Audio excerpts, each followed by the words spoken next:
And this is the astrological forecast for the sign of Leo from August through to the end of the year. It's basically looking at the sun sign forecast, which of course are a generality, but it's going to look at everyone. If you want a proper forecast for yourself, then come to me through my website. You know how to get hold of me. Now, Leos in general, look folks, I've been doing these forecasts for 15 years now on YouTube. And over the last 10, 15 years, Leos have had it slightly easier than average. I know most of you would agree. Unfortunately, this year, you and Cancer, you're the two whipping boys this year. And particularly in recent weeks and months, a lot of you have been having some really difficult times.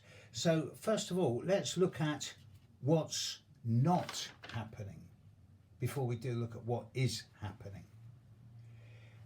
Pluto, I'm absolutely delighted to say, isn't touching you. Hasn't been for quite a time. Isn't and won't be. So that's great because it means there's nothing majorly psychological going on and you don't really need to watch your back and there's nothing deep going on behind the scenes. Neptune also doesn't seem to be directly impacting on you, at least on your sun sign. So there's no sign of gullibility or escapism or avoidance or neuroses or deception. You seem to have your feet on the ground. Uranus is impacting on some of you. And if you're one of those people that's born on the 7th, 8th, 9th, 10th, possibly the 11th of August, then you know that this year's a changeable year. There's all types of sudden, unexpected, unpredictable changes kicking in. Now, it depends on your own flexibility. Leos aren't known for their flexibility.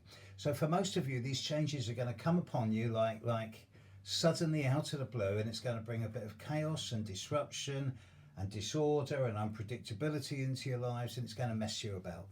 But if you're willing to flow with the go and take advantage of these changes, then this can be a time of breaking free from old restrictive limitations, from the old past situations, liberating yourself and starting again, regardless of your age. Jupiter is actually smiling on a few of you. Saturn isn't. Tell you what, let's deal with Saturn first. Saturn is opposite the Sun of those of you born from the 11th. Have I got this right? Yeah, the 11th through to perhaps the 17th of August. And if you're one of these people where you've got Saturn opposite your Sun from now through to at least mid-November and possibly as late January.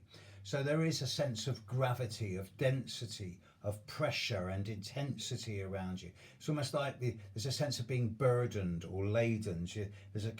You're carrying the weight of the world on your shoulders. So instead of sitting back and whinging about how hard your life is, why not actually use it by getting rid of a lot of dead wood from your lives? Go through your address book, go through your computer files and get rid of lots of things and people and documents, and go through your house and throw away loads of clothes and books and papers. If you're one of these Leos born over the 11th to the 17th, then this is a time of weeding and pruning and streamlining and releasing things that are past their sell by date and have reached the end of their shelf life. And by doing this, you're going to clear space so that the future can come in without having to negotiate old baggage, because that's what's coming up next year, a chance to begin again.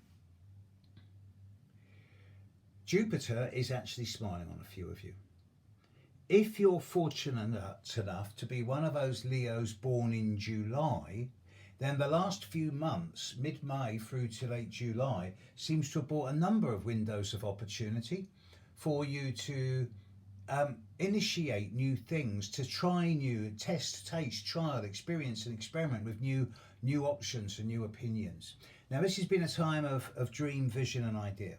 Now that Jupiter's going retrograde, for those of you born in July, the next few months through to mid-November is a time of reassessment, working out which of those dreams are for real and which are the ones that are no substance.